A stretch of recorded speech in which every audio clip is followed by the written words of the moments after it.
ನಾನು ಎಲ್ಲೋದ್ರು ಚಾಮುಂಡಿ ಬೆಟ್ಟಕ್ಕೆ ಹೋಗ್ಲಿ ಎಲ್ಲಿ ಹೋಗ್ಲಿ ಬೇತಾಳ ಬೇತಾಳ ಬೇತಾಳ ಅಂತಾರೆ.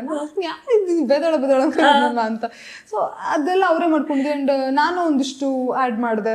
ಸೊ ಅದನ್ನೆಲ್ಲ ನೋಟ್ ಮಾಡ್ಕೊಂಡು ನೆಕ್ಸ್ಟ್ ಅವ್ರು ಬರೆಯಕ್ಕೆ ಸ್ಟಾರ್ಟ್ ಮಾಡಿದ್ರು. ಅಂದ್ರೆ ನಾನು ಹೆಂಗೆ ನಡ್ಕೋತೀನಿ ಅದ್ರ ಬೇಸ್ಡ್ ಮೇಲೆ ಸೀನ್ಸ್ ಬರೆಯಕ್ಕೆ ಸ್ಟಾರ್ಟ್ ಮಾಡಿದ್ರು. ಅಂಡ್ ಅದೆಲ್ಲ ಆಮೇಲೆ ನನಗೆ ನೀನಾದನಲ್ಲಿ ಕಟ್ ಹಾಕ್ಲಿಲ್ಲ. ನೀನಾದನ್ನ ಒನ್ನಲ್ಲಿ ನನ್ನನ್ನು ಯಾರು ಕಟ್ ಹಾಕ್ಲಿಲ್ಲ.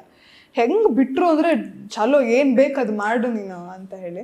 ಪ್ರೀತಮ್ ಸರ್ ಮಾತ್ರ ಸ್ಟಾರ್ಟಿಂಗಲ್ಲಿ ನಾನು ಸ್ವಲ್ಪ ಕರೆಕ್ಷನ್ಸ್ ಮಾಡಿದ್ರು. ಅಂದರೆ ನಾನು ಸ್ವಲ್ಪ ಸ್ಪೀಡ್ ಮಾತಾಡೋದು, ಬಡ ಮಾತಾಡ್ಬಿಡ್ತೀನಿ ನಾನು. ಅದೆಲ್ಲ ಸ್ವಲ್ಪ ಇಲ್ಲ ಕಮ್ಮಿ ಕಮ್ಮಿ ಕಮ್ಮಿ ಅಂತ ಹೇಳಿ ಫುಲ್ಲು ಸ್ಲೋ ಮಾಡಿಸಿದ್ರು. ಅಪಾರ್ಟ್ ಫ್ರಮ್ ದಟ್ ಒಂಥರ ಸಖತ್ ಶೋ ಅಲ್ಲ.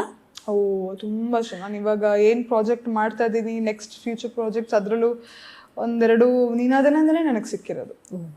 ಸೊ ಅಂದರೆ ಆ ಒಂದು ಪರ್ಫಾರ್ಮೆನ್ಸ್ ನೋಡೆ ನನ್ನನ್ನು ತಗೊಂಡಿರೋದು. ಸೊ ಅದರಿಂದ